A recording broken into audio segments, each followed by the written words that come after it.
Promote a culture of inclusion, supercharge your communication, and unleash the full potential of your teams and leaders with the Inclusive Handbook collection from the Diversity Movement. As part of the collection, I wrote the Inclusive Leadership Handbook with Kurt Merriweather to empower leaders with tools needed to cultivate a culture that fosters creativity, innovation, and employee engagement. Through strategies, exercises, and self-reflection, leaders at all levels can enhance their effectiveness. Learn more at thediversitymovement.com/store. Use code HOL at checkout for 25% of your first order. DEI budgets are under attack, but the goals haven't changed. Whether you're looking to increase your DEI knowledge, expand your market reach, or gain a competitive advantage in business, we have the solution. TDM Library is your single source for expert-curated DEI resources, strategies, and solutions, all designed to help you transform your workplace culture and be a more effective contributor. For $9.99 per month, you get access to our searchable subscription-based digital library. There, you'll find articles, practical how-to guidebooks, podcasts, award-winning microvideos, and more than 700 Q&As, designed to help DEI practitioners, thought leaders, and executives create a more inclusive workplace. Whether you prefer to listen, watch, or read, we have the resources for you. TDM Library goes beyond the basics to dive deep into topics such as inclusive language, the business case for DEI, talent acquisition, and C-suite engagement. For less than the price of a sandwich, you get access to our library of more than 1,000 pieces of original, expert-curated DEI content. Join today and get your first 30 days free. Get your library card now at tdmlibrary.thediversitymovement.com.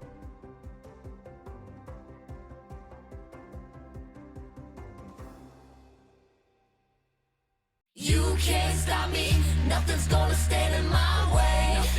Nothing. I'm gonna fly higher.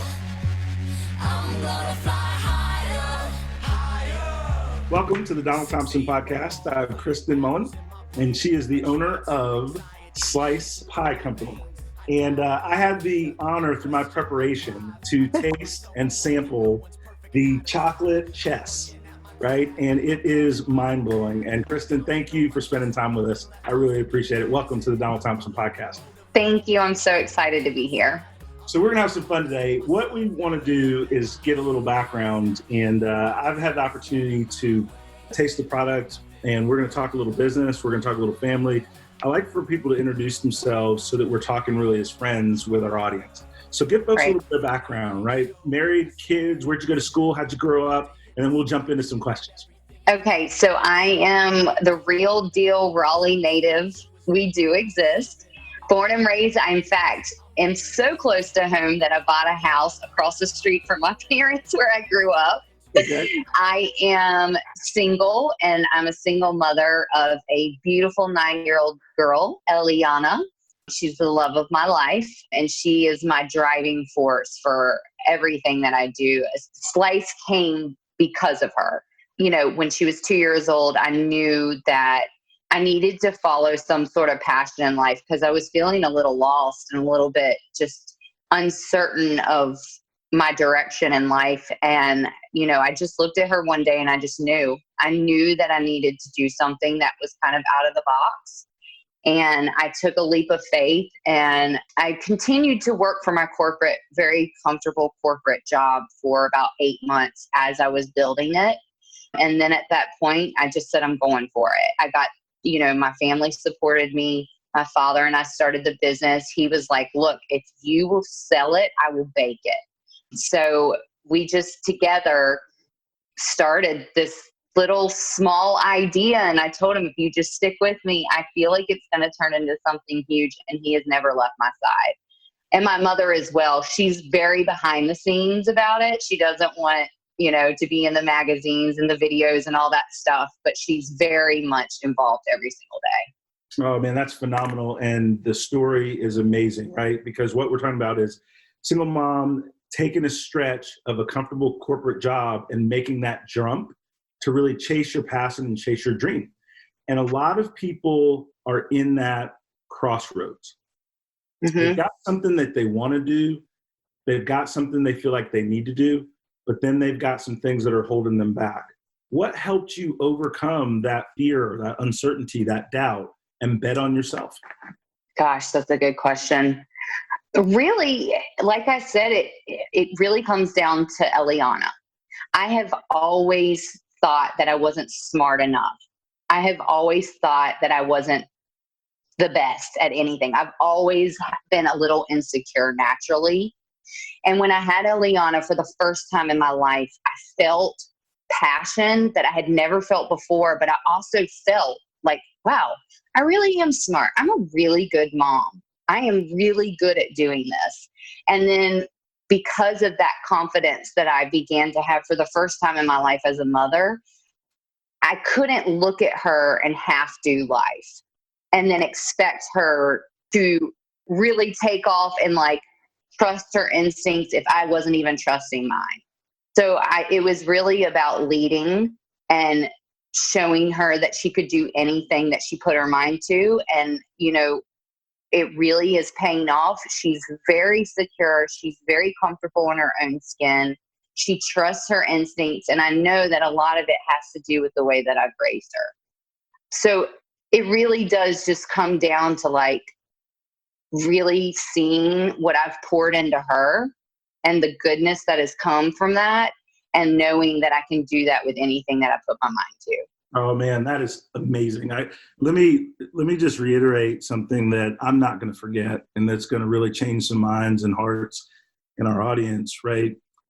That you didn't want to do life halfway, right? And you decided to take everything that life had to offer and go get what was meant for you. Right. And that motivation to be that example, right, for your daughter was bigger than the fear. Yeah. That is awesome.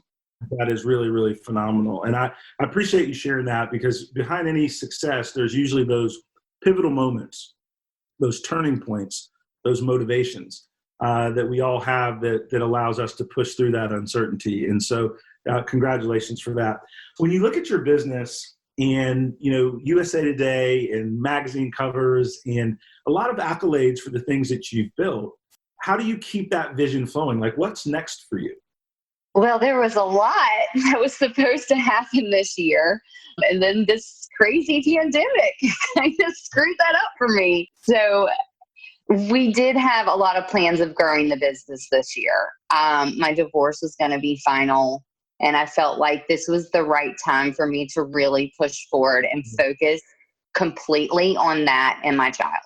No other distractions. And it was just 2020 was going to be my year, and I was going to make some bold moves. That's also why I did the podcast, the Earfluence podcast, because I was like, all right, let's start looking for investors. Let's get the ball rolling. This is when I'm really going to go for it and just see what's out there. And I had big plans, you know, growing it within the area specifically. I've said before, this is one of the fastest growing cities in the country. Yep. And I feel like I haven't even tapped into but a small portion of it. I have put little money into advertising. I've put little money into, you know, like retail or, you know, like a retail space. So like our little pop-up shop in downtown Raleigh, we're only renting a portion of that space just to be safe. So I've always taken kind of the safe route financially while making bold moves and trying to find ways not to spend too much money.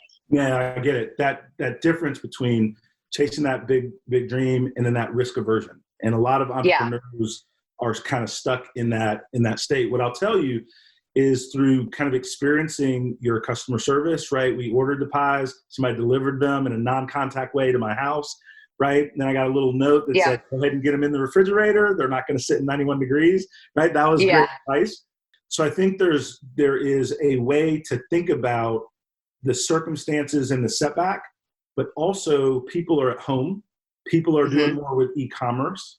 Yeah. People are looking for things that make them smile. And what I will tell you beyond a shadow of a doubt, I don't know if these pies will handle the pandemic or race issues or recession or anything like that, but I will tell you what, They make you smile. That's right. As you take a bite of the pie. They make you smile. And so you should just remember that you have something that your quality is put in every bite. And then how do you deliver that experience to more people, independent of the circumstances that are kind of around you, right? Yeah. So that's a time where innovation can live. Let's talk about the actual product. Without giving away a secret sauce, right? How long did it take you to perfect the what and the how, the ingredients, the time, the crust? Like, what kind of impact did it take or time did it take for you to get what you considered excellent? So this is the easiest part. Okay. I didn't have to do anything. Awesome. My father is the true baker. He is the one that came up with the ingredients. I'm the big thinker business owner who just happens to bake pies. So I will never take full credit for my dad's hard work. However, my father actually grew up baking pies, and all the women on his side of the family, they would gather together and just bake pies. So like those recipes actually weren't his own either. He tweaked them a little bit. But these are truly family recipes that were passed down to us with slight tweaking here or there. I knew what we were sitting on. I assumed the entire world knew what an amazing pie was. And I just thought everyone sat at home around dinner table on Sunday evenings and they were eating pie. And then I realized, no, nobody actually is anymore. And my father, when I was in high school, entered it into the state fair. He entered his apple pie and his biscuits, and he won both. That's awesome. And so fast forward, I get married. I'm doing my thing. I have a corporate job. I have a child. I'm just living that normal life. And I decided I was going to make a bunch for Christmas gifts for my neighbors. And, you know, I had baked them before. That wasn't a big deal, but I was like, oh, you know what? That's a good gift I should give. And the reaction was overwhelming.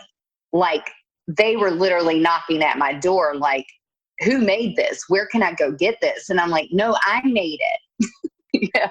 That is really cool. Like one of the things that, as I'm thinking, and I can't help this, right? The entrepreneur in me kind of kicks in. And I've always got these ideas. Like, do you have mini pies? Do you have small versions? We do. There are so many different, you know, we can make mini pies. We have little slice bites. We have slice shooters. I had another idea that I was about to launch for the summer, really excited about.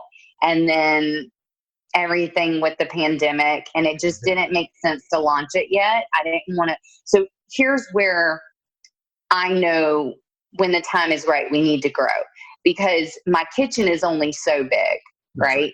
So like I really push the same product in order to keep the flow of my kitchen, you know, efficient, and my costs down, my labor costs, all that stuff down. So that is why we focus so much on whole and half pies, but we're not limited to that. So if we were to grow into a bigger facility and I had, you know, employee galore at my fingertips, then I would be pushing the mini pies, pocket pies. You know, there's so much that I can do with it. It's just, if you were doing, so I wasn't at the event, the startup stage, the day you pitched.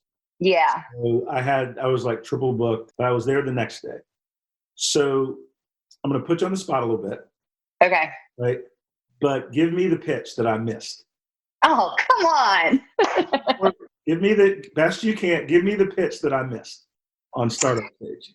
So I kind of said a little bit of it already, but in a nutshell, I began with, you know, I'm Kristen Mullins, born and raised here in Raleigh, North Carolina. I own a pie company. We ship nationwide. We have wholesale accounts, and then we go direct to consumer. We can deliver.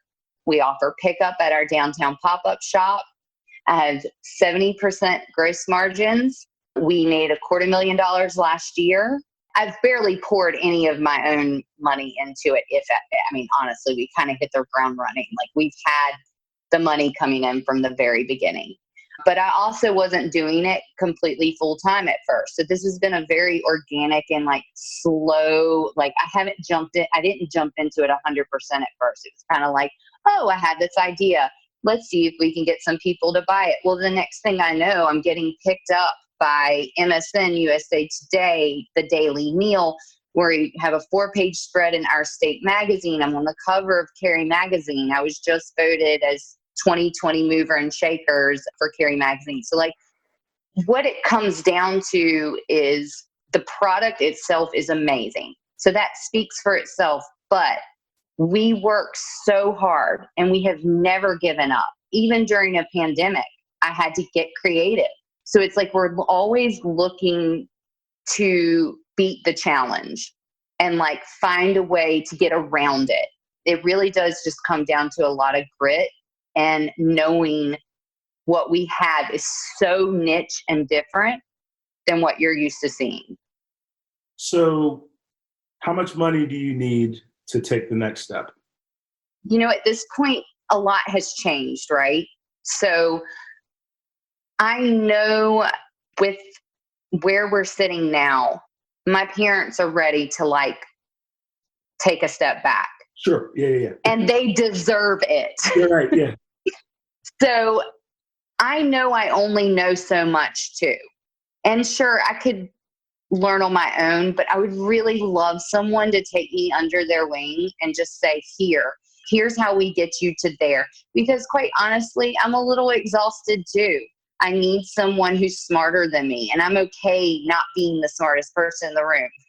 So I'm actively reevaluating what I need going forward. But I definitely know more than anything, I need someone else. I need someone to step in and say, let's figure this out, because I've kind of gotten to the point where you have to understand, like, I have a 2-year degree. I am not a 4-year grad, and I don't have my master's and all this stuff, but I work really hard and I'm willing to learn.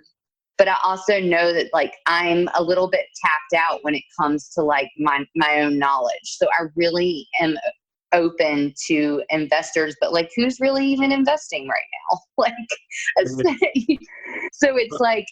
What I would say is that because everybody thinks nobody's investing now, there's plenty of opportunities to find the ones who still are for the right opportunity to get ahead, right? So that's number one.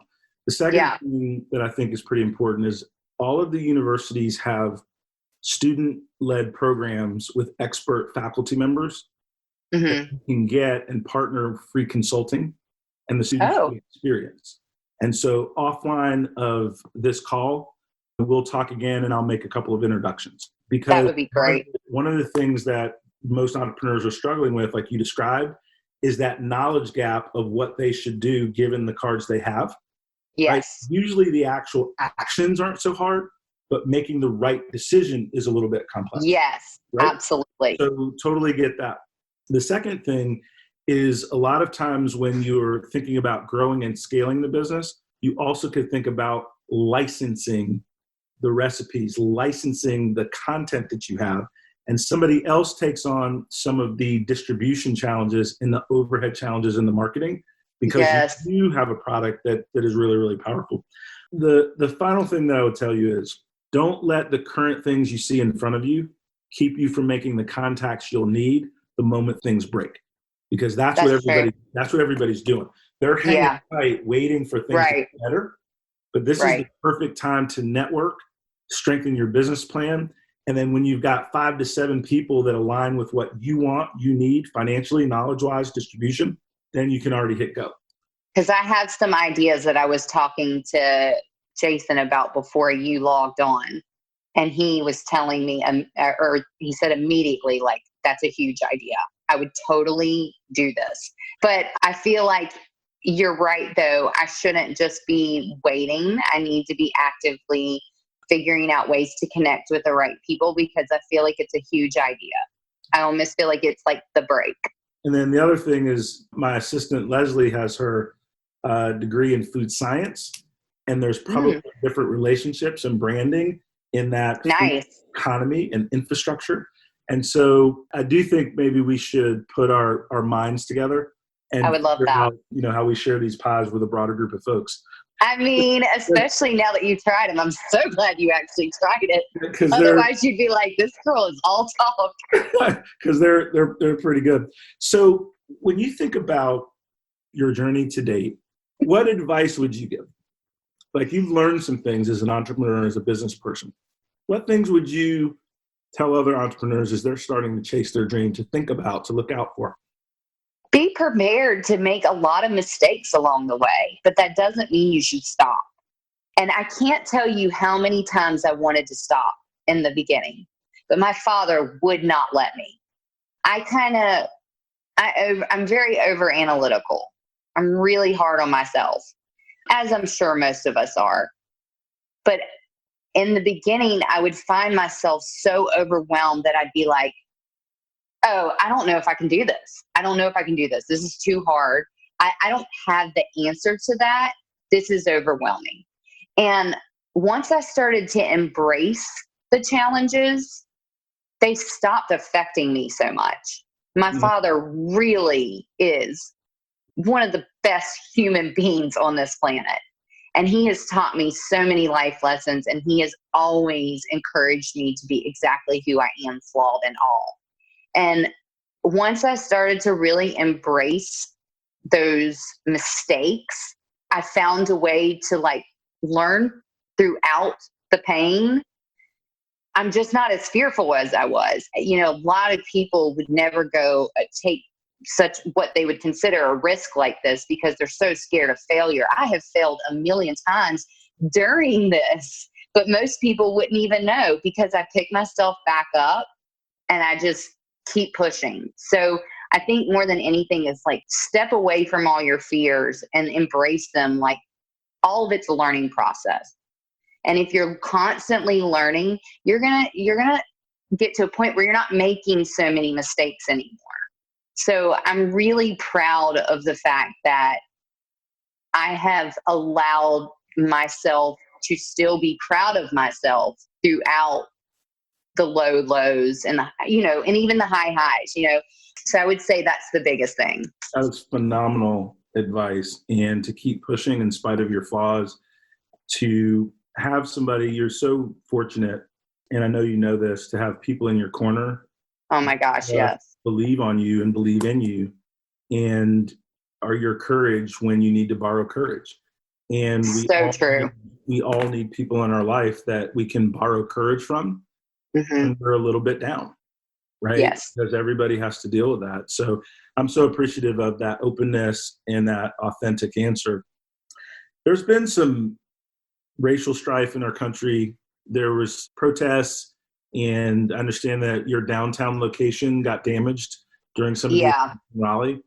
What is your perspective there, right? Does that make you bitter towards the protests? Was you angry? Was anybody hurt? What that happened to you? What did that make you feel? What was that experience like as everything was going on? It still makes me emotional. I have a hard time, the moment I realized it was happening, I burst into tears. I was devastated. But it wasn't necessarily the protesters. It was the rioters. There was a difference. There were people there that were protesting for the good, and rightfully so. And then there were just some really bad people that showed up and made a really bad decision. I'm just a renter. I don't have a huge investment in that space. So from the landlord's perspective, I'm sure it was very different than mine. Yeah, I lost some money and I felt violated. But you know what? I turned it once again, a negative into a positive.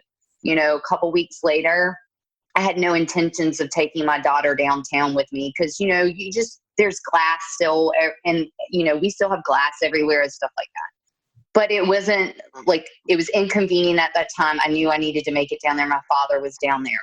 So I took her with me and we drove around downtown and we both cried. I mean, she's 9 years old, and I talked about racism and how there are certain people in this world that don't like people simply because of the way that they look and how wrong it is. And she was so impacted by this reality And we discussed it and we had a hard conversation. I had to explain to her, you are a privileged child simply because the way that you look.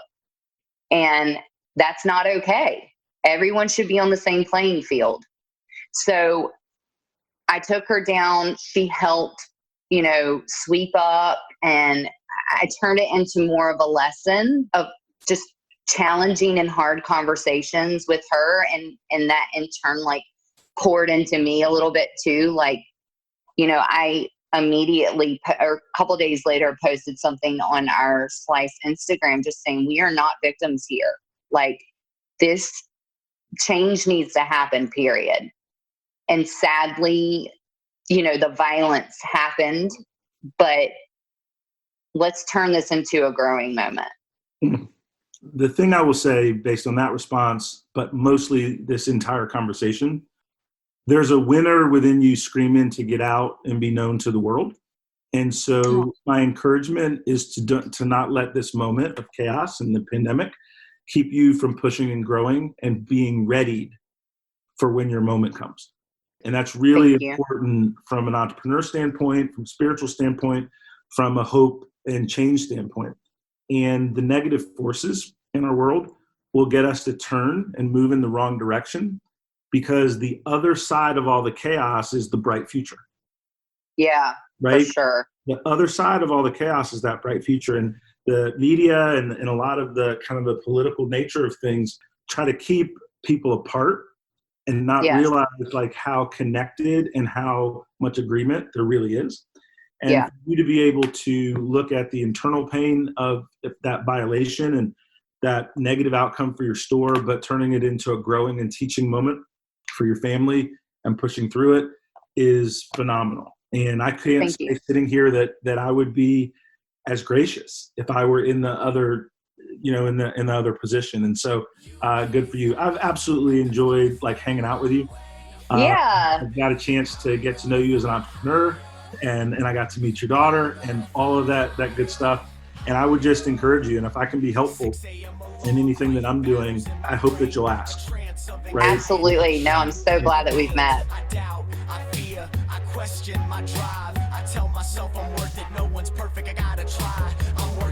This podcast is edited and produced by Earfluence. If you're looking for more information on how full-service podcast production can amplify your voice, build your community, visit earfluence.com. Thank you for listening, and we'll see you soon on the Donald Thompson podcast.